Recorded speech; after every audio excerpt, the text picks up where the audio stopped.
I'm Andy Tudor, Creative Director at Slightly Mad Studios. Talk a little about what your goals were heading into this sequel. There's so many. I mean, we're not really resting on our laurels at all. Like, the first game was great, and it was thanks to the people at home who helped us make that game. But there was stuff in that game we didn't get to. There was stuff we always wanted to go in a direction with, like, for example, the loose surface racing that we decided to focus on tarmac-based racing in the previous game. And also, there's the feedback that came back from the first game that there was like 7 to 10 points that we definitely wanted to fix first before we ever got onto anything else. So yeah, across the entire board, from new manufacturers that we wanted to have in the game, from tracks we wanted to now include, from motorsports we wanted to include, from the increases to the physics and tyre and force feedback simulation, to dynamic seasons, to everything, new game modes, like everything was a great big list, ambitious list that we wanted to do all over again. And I'm very pleased to say that, yeah, the presentation I did today is based off that original vision. And yeah, we got pretty much all of it in there. So very pleased to be able to let people see Project Cars 2 in the upcoming months. What role has new technology like drones played in allowing you guys to create a better game? Yeah, so you say drones there, and absolutely, you know, we're living in a future, right, where we can have drones flying around helping us make these things. Yeah, in that specific case, you know, laser scanning has been around for years. You know, you'll hear other racing games out there saying we have laser scanned tracks, which is fine, you know, great.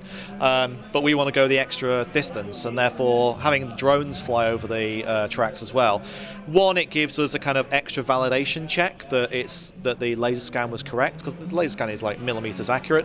The drones flying over there as well give us another pass at that, and they also give us the visual look of it too, because they take thousands and tens of thousands of photos, stitch them all together in a new technique called photogrammetry, and therefore now we've got a visual look of what the track looks like perfectly, you know, with the geometry all built for us in essence. Of course, the talented artists back at home have to then go and work on that some more, but it gets us so far down the way where previously we would have had to have taken loads of photos and do it manually and all that kind of stuff. So it gets us to a better quality level and faster than we've ever had before. Talk a little about the scope and number of tracks you guys have.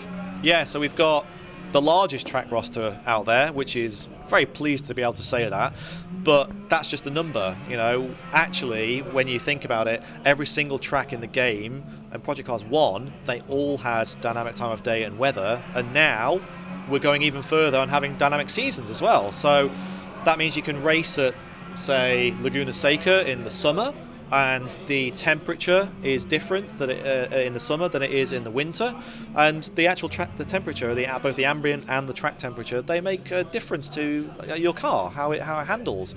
So it means that every time you play there, it's a little bit different, whether it's the wind or whether it's the height above sea level for different tracks around the world, different climates, things like that. And that just adds replayability, adds that sense of you don't know exactly what it's going to be like when you turn up at the track, which is exactly what it's like when real drivers do. So yeah, just little things like that make it just even more immersive and extend the longevity of the game. What do new race types like IndyCar open up for this game? Yeah, so we've always wanted to get to both IndyCar and also Rallycross, because that represents the loose surface racing that we wanted to get to.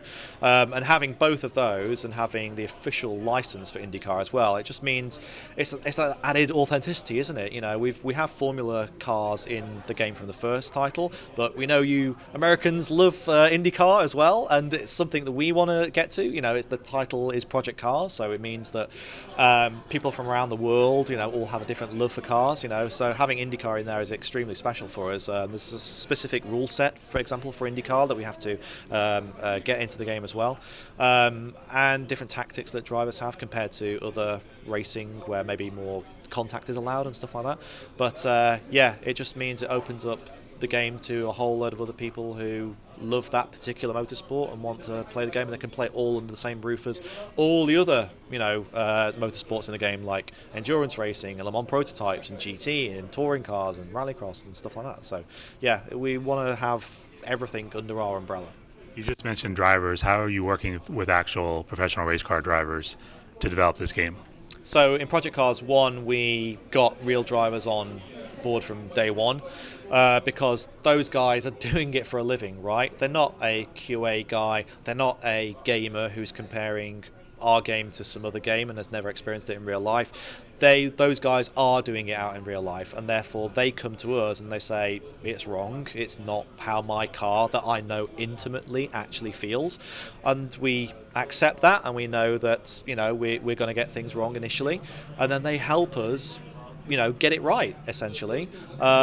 So yeah, like having their input is really important because they tell us it's wrong, we fix it, and then at the end they're now driving their car on a track which is, as I said, laser scan, drone scan, looks perfect to real life, and they're setting lap times in the game extremely accurately to what they are in real life. And there's new and upcoming talent out there that maybe don't have the financial or geographical means of getting to certain tracks, and therefore they use, it's almost like a vicious circle of, they use the information that the real drivers got, which they put into the game. They now use the game as a training tool to make their careers, improve their careers. So whereas once you saw young drivers maybe starting off in karts or something like that, now video games are a completely viable entry point to real racing careers. How are you guys pushing virtual reality with this game? We're extremely committed to VR. VR for racing games is absolutely perfect. All the information is coming at you from one direction. We've all sat in a car before, so we all know what it should feel like, and therefore there's a benchmark in our own minds of what the game should feel like. And therefore we were working with Oculus for over 3 years before the Oculus actually launched to get that experience absolutely right. We didn't get it right to start with. It made me personally motion sick because I suffer from that.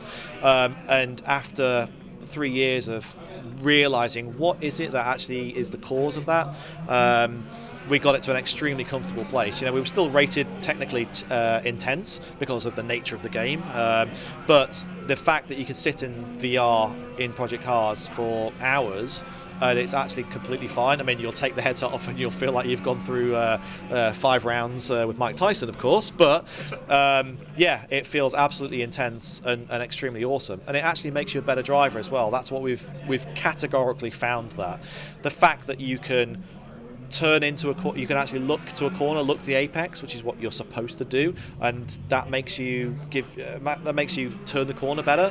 The fact that you can look into the different mirrors and have a better spatial awareness of who is around you and stuff. The fact that you have better depth perception, so therefore when an upcoming corners are upcoming, exactly the correct braking point to take.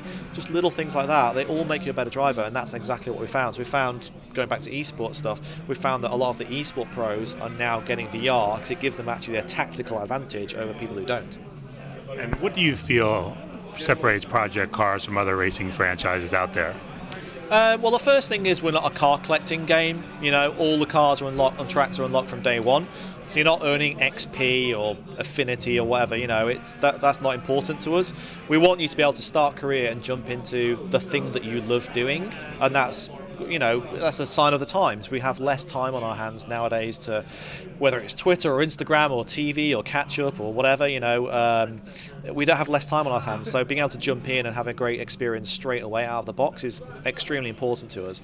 And the second thing is like the level of authenticity that we put into the game. You will hear our game is so much more accurate than anyone else's. Our car models are so much more accurate. Our tracks are laser scanned as well. Yeah, that's fine. There's a certain benchmark that we're all trying to achieve in the racing genre. But the thing that makes ours even better is the fact that we are going to such crazy levels of attention to detail on the track. So they are completely accurate to real life. The fact that we have the drivers telling us that it is absolutely perfect. They're not coming in as standing here as a marketing person telling you, oh, the Project Cars is really, really good. No, they're actually back at the office, like working their asses off, can I say that? To actually make the game even more awesome. And then the fact that we continue to make the game with fans. We listen to the feedback every single day. People can directly contact us and say, ask the same kind of questions you are, or give feedback on a certain game mode or a certain feature, tell us when things are wrong, tell us when they're right, please don't touch it anymore, it's perfect, all that kind of stuff. Like, working with the fans is the key thing, because otherwise you're just making the game in the dark for 2 years and then hoping and praying that when it comes out it's what people want. Now we know every single day that we're getting closer and closer to what people want.